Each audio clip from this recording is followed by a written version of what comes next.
Protection, বাকি কোনো সিম অ্যাক্টিভিটার করে তো আসলে ওপর লেভেল রাজনীতিবিদ করে বা ডিসি লেভেল মিটিং আমরা থাকলেও থাকতে পারি, না থাকলেও।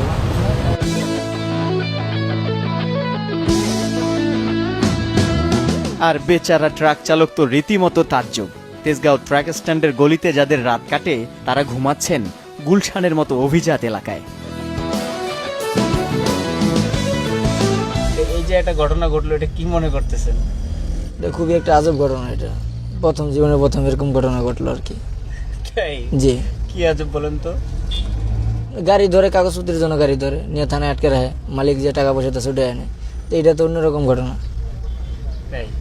এটা এই যে নেত্রী বাড়ির সামনে না খাড়া করে রাখছে গাড়ি। ভালো লাগতেছে? হ্যাঁ, ভালো লাগতেছে কেন? আজকে 4-5 দিন ধরে আটকে রাখছে, তো খুব কষ্টের বিষয়। এটা তো ভালো লাগার বিষয় না। খালেদা জিয়া বাসা থেকে বের হন বা না হন, পুলিশ আর ট্রাকের সহাবস্থান বেশ লক্ষণীয়।